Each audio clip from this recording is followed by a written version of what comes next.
9/11, A Dark Day. Introduction. The morning of September 11, 2001 was much like any other day in New York City. The streets were choked with traffic, and people filled the sidewalks as they scurried to work. Horns honked, and an occasional siren pierced the noisy air. At the southern end of Manhattan Island, the Twin Towers of the World Trade Center stood like proud guards over the city. Thousands of workers exited taxis, buses, and underground subways, making their way to their World Trade Center offices, stacked 110 floors into the sky. High-speed elevators swiftly carried workers upward from the street level to their places of work. Then, as if out of nowhere, came the roar of jet engines overhead.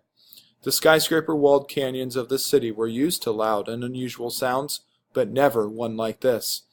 As pedestrians looked skyward, they saw a large passenger jet flying unusually low, headed directly toward the World Trade Center.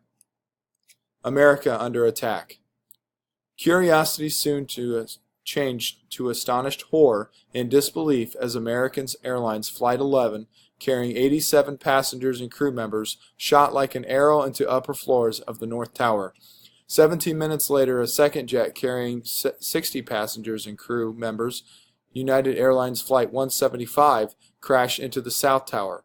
Each crash was immediately followed by an enormous explosion as the jets, filled with fuel, erupted into gigantic fireballs. Not long after, as Americans were getting the news of the Twin Towers tragedy, reports came of another passenger jet crashing into the Pentagon. Located across the Potomac River from Washington, D.C., the Pentagon, which houses offices of the United States military, immediately caught fire. All 59 passengers and crew members aboard the plane were killed. The United States was under attack. It was now clear that these planes had been hijacked and intentionally used as missiles to destroy American landmarks. No one knew yet how many planes had been hijacked. Perhaps others were still out there. All planes in the air that morning were directed to land, while international flights to the United States were rerouted to airports in Canada and Mexico. All air traffic other than military aircraft was grounded. The skies over the United States fell strangely silent. In fact, one other plane, United Airlines Flight 93, had been hijacked. Using cell phones, passengers aboard the plane learned from friends and relatives on the ground that 3 other hijacked planes had been flown into the Twin Towers in the Pentagon. Determined not to let their plane be used as a weapon, the passengers and crew mounted a counterattack against the hijackers.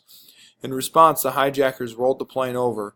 At 10:03, it crashed into the ground outside of Shanksville, Pennsylvania. Many believe the hijackers' target was either the United States Capitol or the White House, both located in Washington, D.C. The brave passengers and crew stopped that attack, but all 40 of them died. President George W. Bush was visiting an elementary school in Florida when the first plane and then the second plane crashed into the Twin Towers. He was soon hustled off to his special plane, then escorted through the air by 6 fighter jets. Back at the White House that evening, he gave a 5-minute television speech to the nation in which he said, "These acts shatter steel, but they cannot dent the steel of the American resolve." Twin Towers collapse. In New York City and Arlington, Virginia, home of the Pentagon, emergency responders were called into action. After the first plane crashed into the North Tower, police and firefighters began evacuating more than 14,000 workers from both the North and South Towers. Rescuers were able to quickly remove most of the workers from the floors beneath where the plane struck the towers. At 9:59, 56 minutes after the second plane smashed into the South Tower, one floor collapsed onto another, and the tower came crashing down. 29 minutes later, at 10:28, the North Tower collapsed. The debris from the 2 towers damaged surrounding buildings and set fires, resulting in the complete destruction of 2 other buildings nearby. Many other buildings suffered heavy damage, and some were later targeted for demolition. Many firefighters and police officers died in the buildings where they were trying to rescue hundreds of people trapped by fires and heavy smoke. A total of 2,753 victims died as a result of the attack on the Twin Towers. They included citizens of more than 75 countries, both young and old. Even years after the attack on the World Trade Center, the official death toll continues to increase as people die from lung conditions and other diseases brought on by the destruction. The heroes. Through this terrible tragedy emerged thousands of heroes. They include firefighters, police officers, emergency medical workers, ordinary citizens, office workers, iron workers, and others who went to work removing the rubble and searching for victims. Some of these heroes made the greatest sacrifice by giving up their lives while trying to save others. The heaviest toll for emergency responders was paid by the New York Fire Department, which lost 341 firefighters and 2 paramedics. Most died when they were trapped inside the collapsing Twin Towers. When officials realized the towers were unstable, they attempted to order the rescuers who had entered the towers to evacuate. But faulty communication systems and all the chaos prevented the message from reaching the rescuers. A total of 60 police officers also lost their lives, as well as 8 emergency medical responders from private companies. Numerous stories began to emerge about workers inside the towers leading others to safety. One such hero was Rick Rescorla, whose firm had offices in the World Trade Center. Rick was from Great Britain and moved to the United States at the age of 23. He joined the U.S. Army and served in Vietnam. Shortly after the plane struck the towers, Rick called his wife, who was watching events unfold on TV. He told her that he had to evacuate some people from the tower and not to cry. "If something should happen to me, I want you to know I've never been happier," he said. "You made my life." Many of those whom Rick evacuated survived, but as Rick headed back up the stairs one last time to make sure everyone was out, the tower collapsed, and he died. Probably no story of heroism was more compelling than that of the handful of victims aboard United Flight 93. The courage of those passengers and crew members prevented Flight 93 from destroying another target and taking more lives. No one will ever know exactly what happened, but we do know that those passengers were heroes. The cleanup. Immediately after the collapse of the Twin Towers on 9/11, workers began searching through and removing the smoking rubble in search of survivors and victims. The site became known as Ground Zero. At the Pentagon, similar efforts were taking place to remove debris from the damaged building and search for the bodies of the victims. Rubble from the Pentagon was cleared, and the building was repaired within a year. A memorial built next to the Pentagon building opened to the public exactly 7 years after the attacks. The cleanup of the World Trade Center took much longer. An army of iron workers, heavy equipment operators, and other workers labored around the clock. They cut apart tangled and twisted steel and hauled it away from the site. They carefully sifted through debris, searching for the remains of victims. After nearly 9 months, they had removed 1.8 million tons of steel and concrete from the site where the Twin Towers once stood. What remained was a huge hole that became known as the Pit. People began plans to build a new World Trade Center as well as a memorial to the victims. In Shanksville, Pennsylvania, people quickly cleared away the wreckage.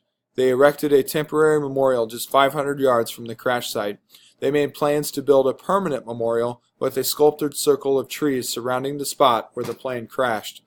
The memorial would include all the victims' names inscribed on wind chimes. Who was responsible? Who was behind the deadly surprise attack? Suspicion quickly fell upon an organization of terrorists known as Al-Qaeda. This terrorist group began about 20 years prior to the attacks on the World Trade Center and Pentagon. It formed to resist the invasion of Afghanistan by what was then the Soviet Union. By 2001, Al-Qaeda claimed that its purpose was to rid the Middle East of the influence of the United States and Western Europe. It was only a matter of a few hours after the attacks that the FBI released the names of 19 men suspected of hijacking the airplanes. The suitcase of hijackers' leader did not make it aboard the plane he piloted.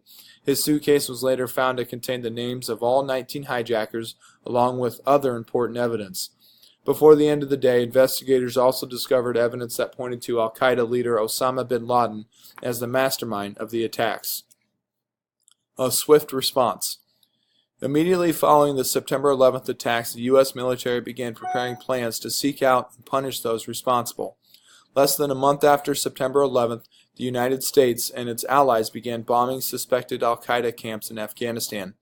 Attacks were also carried out against the ruling Taliban, a fundamentalist Muslim group, some of whose members provided safe spots for Al-Qaeda within the borders of Afghanistan. President Bush and Congress passed the Homeland Security Act of 2002, which created a new government department, the Department of Homeland Security. Congress also passed the USA Patriot Act to help find, arrest, and prosecute terrorists. In an attempt to prevent future attacks, the government tightened security along U.S. borders, at shipping ports, and at U.S. airports. Other countries around the world took similar action. In many ways, life after 9/11 was not the same. For more than 3 years, al-Qaeda and its leader, Osama bin Laden, denied any involvement in the attacks. Finally, in 2004, bin Laden publicly claimed responsibility. He stated that the motive for the attacks was to punish the United States for stationing troops in Middle Eastern countries during the 1991 Gulf War and for its support of the country of Israel. For years, the United States pursued bin Laden. It nearly captured him in eastern Afghanistan before he fled across the border into Pakistan. On May 1, 2011, President Obama announced that a U.S. Navy team with special training had launched a raid on a compound in Pakistan where bin Laden was thought to be hiding.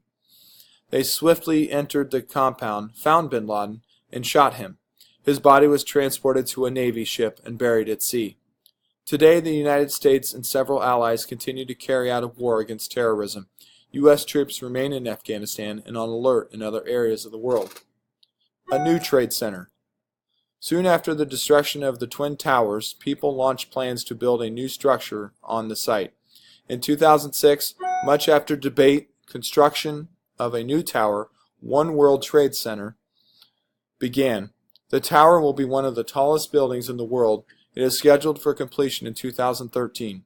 Other towers will eventually be built on this site. In addition to new buildings, a memorial and a museum will be built at Ground Zero. The memorial will honor those who lost their lives in the attacks. It will feature 2 large reflecting pools set within a grove of trees. The names of all the victims will be inscribed in bronze panels bordering the pools. The memorial will also feature North America's largest artificial waterfalls. The pools and twin waterfalls will be built within the footprint of where the Twin Towers once stood.